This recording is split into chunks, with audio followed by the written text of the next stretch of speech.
हरिपुर गांव में एक गधा अपनी बूढ़ी माँ के साथ रहता था। उसके एक हाथ और एक पैर था। इसी वजह से लोग उसे अद्धा कहकर बुलाते थे। अद्धा जब अपनी बूढ़ी माँ को काम करते देखता तो उसे बहुत दुख होता था, पर अपने अपाहिज होने की वजह से वो चुप हो जाता था।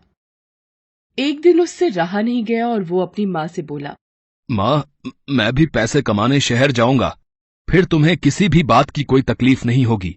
देखना, हमारे पास बहुत पैसे होंगे। माँ, मैं शाम तक पैसे कमाकर वापस आ जाऊंगा। बेटा, तू शहर कैसे जाएगा? तेरा एक हाथ है, एक पैर है। तू अपनी देखभाल कैसे करेगा? और चला भी गया तो बेटा पैसे कैसे कमा पाएगा? माँ, तू बस जाने की इजाजत दे दे, बाकी मुझ पर छोड़ दे। मैं चला जाऊंगा। मैं तेरी और तकलीफ नहीं देख सकता माँ। ठीक है बेटा, पर शहर में अपना ध्यान रखना। मैं रोटी और सब्जी तेरे लिए बांध देती हूँ, रास्ते में खा लेना। माँ से जिद करके अद्धा शहर की बस में बैठ गया। उसे तो बस माँ के लिए पैसे कमाने थे।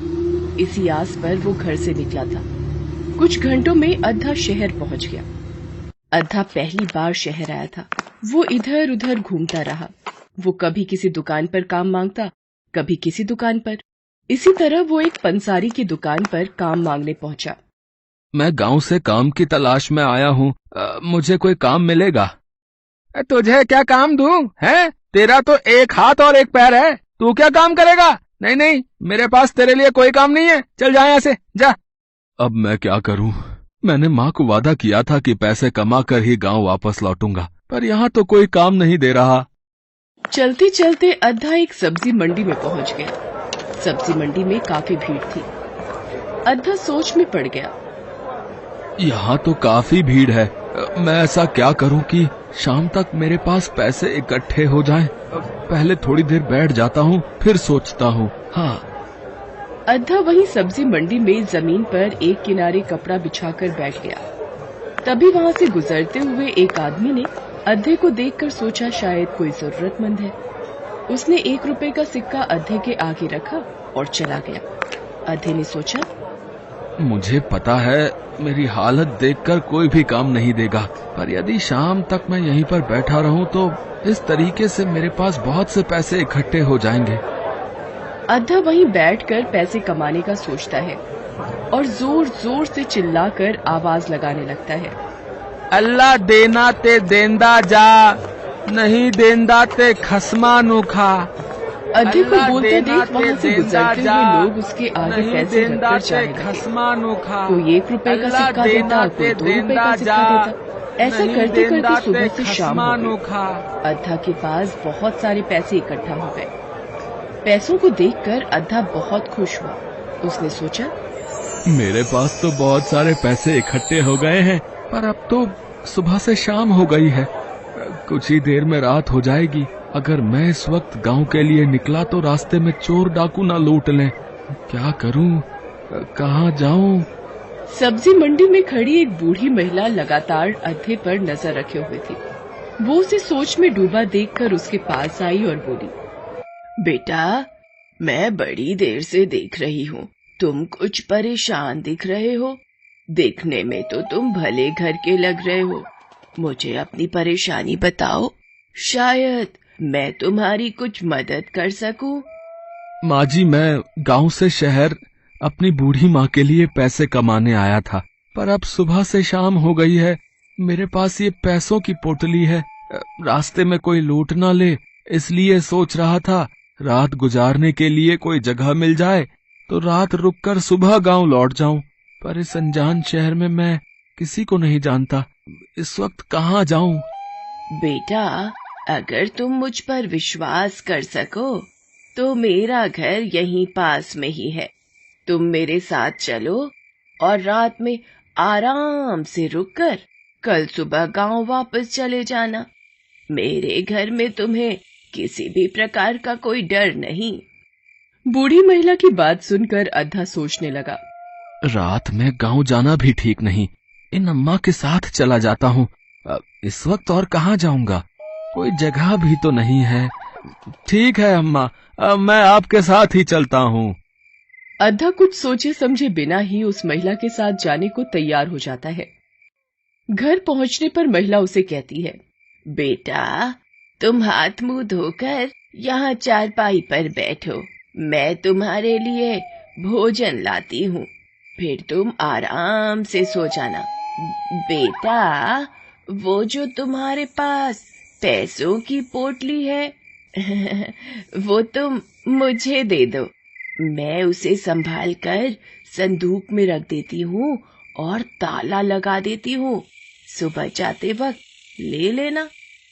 अद्धा भोजन करके जैसे ही सोने लगता है उसे आवाज सुनाई देती है, इस अद्धे को तो एक ही बार में खत्म कर दूंगी, बस एक बार चाकू की धार तेज कर लूं, फिर तो इसका काम तमाम समझो।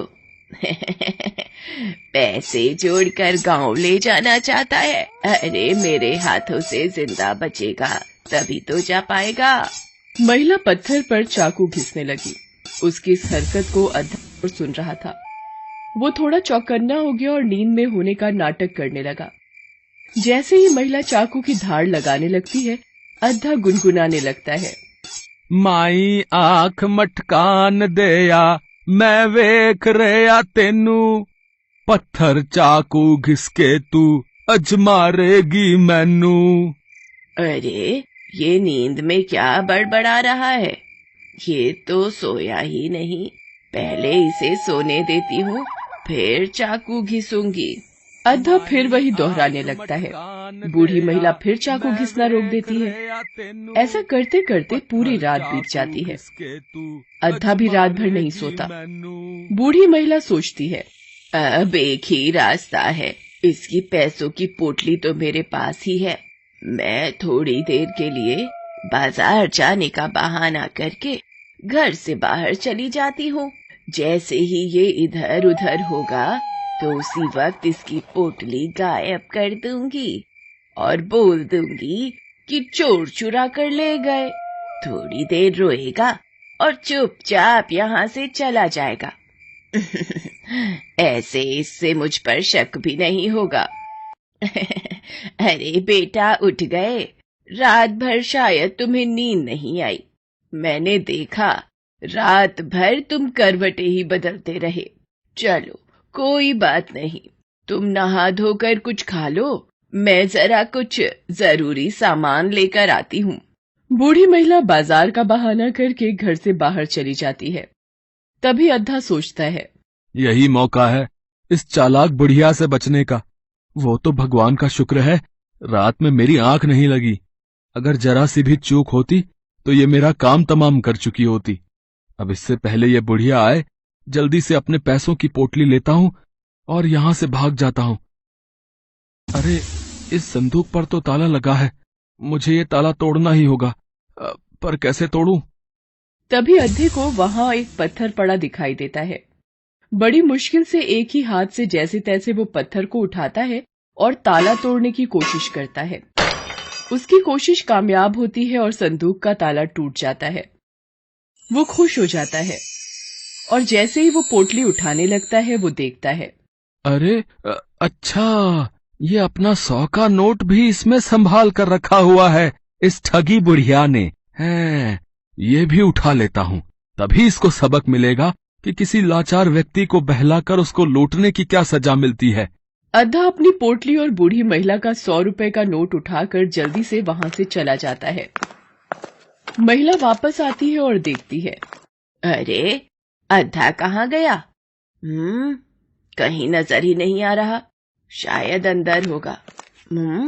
अरे वो तो यहाँ भी नहीं है, कहीं सड़क पर तो नहीं चला गया मुझे ढूंढने के लिए?